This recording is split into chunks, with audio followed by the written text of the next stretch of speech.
Hello students, welcome to Edukota. मेरा नाम है आलोक और हम पढ़ रहे थे क्लास 11th मैथमेटिक्स का पहला चैप्टर जो कि था सेट्स। और अभी तक हम लोगों ने 3 लेक्चर देख लिए हैं। लास्ट लेक्चर में हमने देखा था कि सबसेट्स क्या होते हैं। ये जो लेक्चर नंबर 4 है ये उसी का एक तरीके से एक्सटेंशन है, पर इसका सेट से लेना देना थोड़ा कम है और नंबर सिस्टम से लेना देना ज़्यादा है। क्लास 9th में आपने जो नंबर सिस्टम पढ़ा था, बेसिकली मैं उसका क्लासिफिकेशन पढ़ाने वाला हूँ क्योंकि वो रेलिवेंट है। हमें देखना है कि कौन किसका सबसेट है, तो उसके लिए हमें ये देखना जरूरी है कि नंबर सिस्टम क्लासिफाई कैसे किया जाता है। नंबर सिस्टम बेसिकली 2 पार्ट में डिवाइडेड है, रियल नंबर्स और कॉम्प्लेक्स या फिर इमेजिनरी नंबर्स।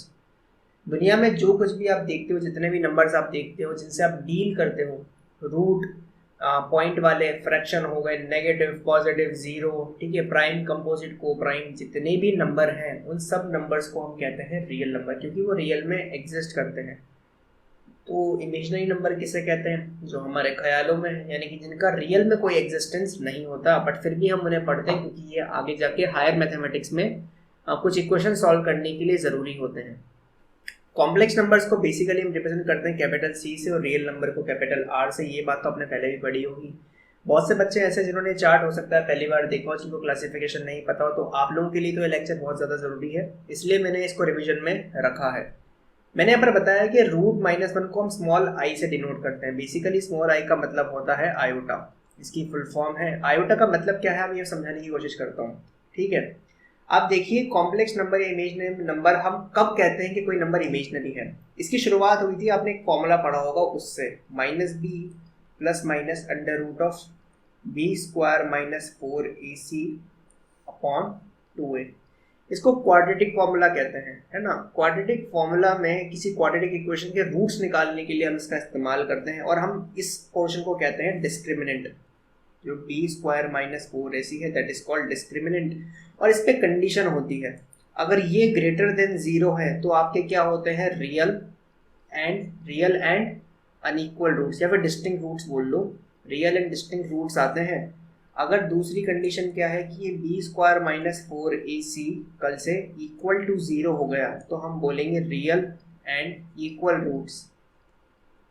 सीधी सी बात है ना, अगर ये पोर्शन 0 हो जाता है तो प्लस माइनस का मतलब ही खत्म हो गया, तो सिर्फ -b/2a बचेगा ना। ये तो 0 हो गया ये वाला पोर्शन, तो -b/2a को ही 2 बार काउंट कर लो, इसलिए इक्वल रूट्स बोल रहे हैं, है ना। और अगर ये कुछ आता है, लेट से √16 आया, तो प्लस माइनस का 4 ओपन होगा, तो -b+4 -b-4, तो 2 अलग अलग रूट आएंगे, इसलिए अनइक्वल है। आपने पढ़ा होगा कि इसकी एक तीसरी कंडीशन भी होती है, जिसमें b² - 4ac अगर लेस देन 0 आ जाता है तो हम बोलते हैं नो रियल रूट एग्जिस्ट, यानी कि real roots does not exist. ये जो तीसरी कंडीशन है ना, it leads to the formation of new branch of numbers which is called complex number या फिर इमेजिनरी नंबर। क्योंकि आपने कह दिया कि रियल तो है नहीं, तो फिर आप क्या बोलोगे, इनको बोलोगे इमेजिनरी।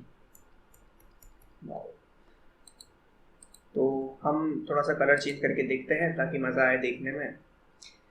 आपने ये देखा कि सर ये लेस देन 0 है तो रियल नहीं है। क्यों नहीं है बताता हूँ। अगर ये लेस देन 0 हो तो मतलब क्या, नेगेटिव होगा। थोड़ी देर के लिए मान लेते हैं, कल से निकल के आता है √16, तो √16 क्या एग्जिस्ट नहीं करता क्या? इसका जवाब देने के लिए 16 को देखते हैं। √16 क्या होता है, प्लस माइनस का 4। क्यों होता है? क्योंकि अगर मैं दोनों तरफ का स्क्वायर करूंगा ना, तो 16 क्या होगा, प्लस माइनस के 4 का स्क्वायर। भाई रूट क्या होता है, पावर हाफ होती है, और राइट साइड पे जाके पावर स्क्वायर हो जाएगी, है ना। भाई √16 अगर इक्वल्स टू x है, तो ये क्या लिखा हुआ है, 16 की power half is equals to x। Root का मतलब पावर हाफ होता है, स्क्वायर रूट है क्योंकि, तो 16 क्या होगा, पावर हाफ जाके वहां पर स्क्वायर हो जाएगी। पता है ये क्यों ट्रू है? क्योंकि आपको पता है कि कोई ना कोई x ऐसा है जिसका स्क्वायर 16 होता है। बिल्कुल, मैं मान लेता हूँ कि चलो -√16 भी जो है एग्जिस्ट करता है और कुछ x होता है, तो दोनों तरफ स्क्वायरिंग कर लूँ। स्क्वायरिंग बोथ द साइड्स, आपको क्या मिलेगा? अब मैं आप लोगों से पूछता हूँ कि क्या ये पॉसिबल है? क्या किसी भी नंबर का स्क्वायर नेगेटिव हो सकता है? आप लोगों ने चाहे 9th-10th में कुछ पढ़ा हो नहीं पढ़ा हो, ये बात जरूर पढ़ी होगी, that if a is a real number, that is if a belongs to R, then a square will always be greater than equal to 0।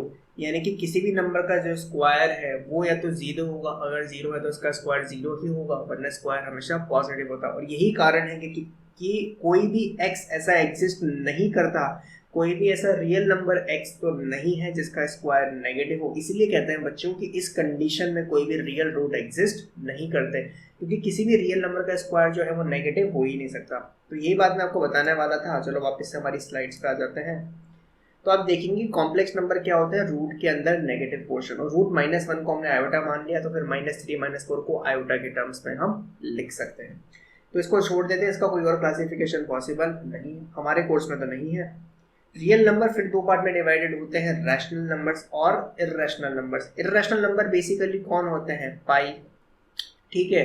Root के अंदर प्राइम नंबर्स यानी कि √2 √5, भैया प्राइम क्यों बोल रहे हो, कंपोजिट नहीं होते, मैंने कहा होते हैं, बट तुम √8 लिख भी दोगे तो वो भी कल से क्या होगा, 2 √2 ही होगा, है ना।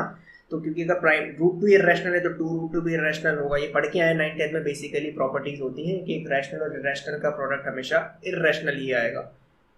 मैं कुछ और बताना चाहता हूँ, इर्रेशनल नंबर बेसिकली वो होते हैं जिनका decimal expansion non terminating non repeating होता है ना। जैसे कि पाई 3.14 समथिंग समथिंग समथिंग अभी खत्म भी नहीं होगा लेकिन रिपीट भी नहीं करेगा।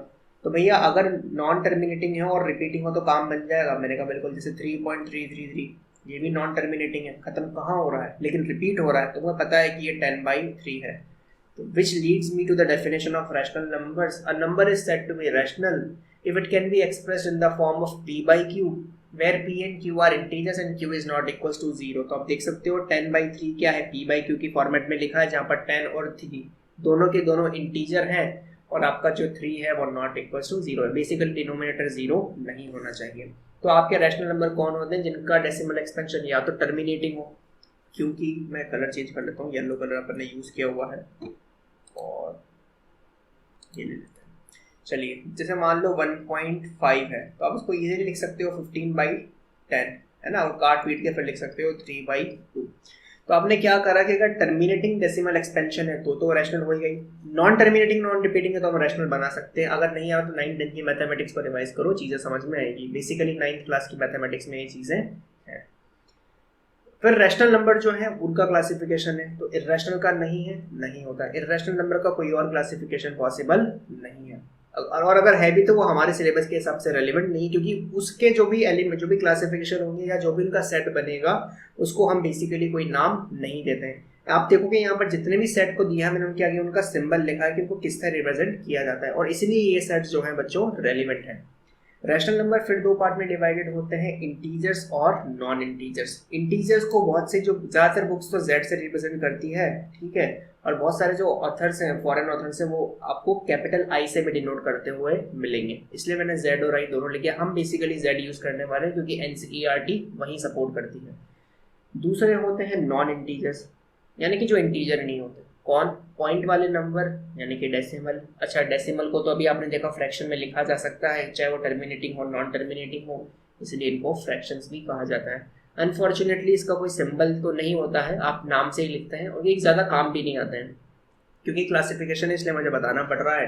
अगेन इनका कोई और क्लासिफिकेशन नहीं है। वैसे आप करना चाहो तो कर सकते हो, जैसे डेसिमल के भी दो पार्ट कर सकते हो, टर्मिनेटिंग नॉन टर्मिनेटिंग, फ्रैक्शन के कर सकते हो प्रॉपर इम्प्रॉपर, बट वो रेलिवेंट नहीं है क्योंकि अगेन उनका भी कोई नाम नहीं है। फाइनली इंटीजर डिवाइडेड होते हैं तीन पार्ट में, नेगेटिव, पॉजिटिव और जीरो। तो zero is neither negative nor positive, ये क्लियर हो जाना चाहिए बिल्कुल इस पिक्चर से। पॉजिटिव इंटीजर्स को ही हम क्या कहते हैं, नेचुरल नंबर्स, जो 1 से स्टार्ट होते हैं, और अगर इनके साथ साथ जीरो को भी ऐड कर ले तो जीरो से स्टार्ट होने वाले नंबर होल नंबर कहलाते हैं। डब्ल्यू से रिप्रेजेंट करते हैं नेचुरल नंबर को, एन से रिप्रेजेंट किया जाता है। एक चीज़ और समझा दूँ, कल को अगर कोई कहता है सेट ऑफ पॉजिटिव नंबर्स, तो अभी जो रेड वाला ब्लॉक है इससे आपका मतलब होगा। अगर वो कहता है नॉन नेगेटिव, तो नॉन नेगेटिव का मतलब है कि ये पोर्शन नहीं आएगा, तो क्या आएगा इसके अलावा जो है, यानी कि जीरो और पॉजिटिव। तो मैं यहाँ पर कहना चाह रहा हूँ कि नॉन नेगेटिव और पॉजिटिव एक बात नहीं होती, क्योंकि जीरो का डिफरेंस होता है। पॉजिटिव का मतलब होता है रेड वाला पोर्शन, और नॉन नेगेटिव का मतलब है कि ग्रीन छोड़ दो, यानी कि ये जीरो और पॉजिटिव जो दोनों पोर्शन है, ये दोनों पोर्शन आपको लेने हैं। इसलिए हम कहेंगे कि नॉन नेगेटिव और पॉजिटिव जब आपका क्वेश्चन में है तो ध्यान रखना, क्योंकि जीरो मेक्स अ डिफरेंस, ये ध्यान रहना चाहिए। यही आपका बच्चों नंबर सिस्टम का क्लासिफिकेशन है। अब देखो तुम्हें समझ में आ गया मैं क्या सिखाना चाह रहा हूँ। नेचुरल नंबर किसका सबसेट होगा, होल का, क्योंकि सारे नेचुरल नंबर देखो ना होल नंबर में ही लाई कर रहे हैं और जीरो एक्स्ट्रा है ना, तो प्रॉपर सबसेट है। होल नंबर किसका सबसेट होगा? इंटीजर का। नेचुरल नंबर भी इंटीजर का सबसेट है, नेगेटिव नंबर्स भी इंटीजर के सबसेट है। इंटीजर किसका सबसेट है? रैशनल का। रैशनल नंबर किसके सबसेट है? रियल नंबर के। क्या रियल नंबर का एक सबसेट होल नंबर होगा? बिल्कुल होगा, क्योंकि अगर रियल नंबर का सबसेट रैशनल और रैशनल का इंटीजर, तो इंटीजर रियल नंबर के भी सबसेट हुआ है। अच्छा मैं पूछूं क्या इरेशनल नंबर इंटीजर के सबसेट है? नहीं है। अच्छा मैं पूछूं रैशनल नंबर क्या इंटीजर के सबसेट है? नहीं है भैया, सबसेट नहीं है, सुपरसेट है। तो इस तरह के क्वेश्चंस को आंसर करने के लिए आपको ये चार्ट बिल्कुल दिमाग में छप जाना चाहिए। अगर ये याद नहीं होगा तो आप इस तरह के क्वेश्चंस का आंसर नहीं दे पाओगे। सर कैसे क्वेश्चंस? आगे दिखाता हूँ। इस तरह के क्वेश्चन सबसे पहले मैं टी की डेफिनेशन देना चाहूंगा, क्योंकि बहुत सारी बुक्स जो है वो रैशनल नंबर की डेफिनेशन नहीं देती है, तो याद होनी चाहिए। अभी कौन सा मेथड है बच्चों? रोस्टर सेट बिल्डर है, सेट बिल्डर मेथड है। T is the set of all X such that X belongs to R. भाई रैशनल नंबर क्या है? जो रियल तो है बट इरेशनल नंबर क्या है? जो रियल तो है लेकिन रैशनल नहीं है। यानी कि इरेशनल नंबर की डेफिनेशन क्या होगी कि रियल नंबर तो है सर लेकिन मैं रैशनल नहीं हूँ, यानी कि मैं टी बाई क्यू की फॉर्म में नहीं लिखा जा सकता। तो मैंने यही लिखा है that the set of all X such that X belongs to R, यानी कि X is a rational number and X does not belongs to Q. तो क्यू में बिलोंग, अच्छा बताओ, आर के दो ही पार्ट होते हैं, क्यू और टी। तो अगर आप आर का हिस्सा हो, क्यू नहीं हो तो टी हो। मान लो एक स्कूल है जिसमें लड़के और लड़कियां दो ही पढ़ते हैं, अगर आप एक स्कूल में और आप लड़के नहीं हो तो आप लड़की हो, सीधी बात है। मान के चल रहे हैं कि तीसरा कोई और जेंडर वहां पर अभी नहीं है, दो ही लोग रह रहे हैं, ठीक है, मेल और फीमेल। तो एग्जाम्पल की बात करते हैं, √2, √5, पाई ऑल आर इरेशनल नंबर, यानी कि जिनका non terminating non repeating decimal expansion है। मेन पिक्चर है ये रेड वाला पोर्शन।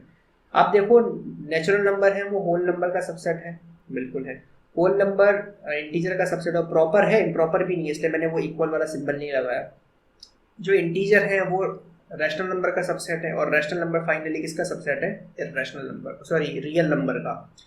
क्या टी आर का सबसेट ऊपर बोला अपन ने? बिल्कुल है, क्योंकि सारे के सारे इरेशनल नंबर होते तो रियल ही है, तो बिल्कुल irrational number is a subset of real number.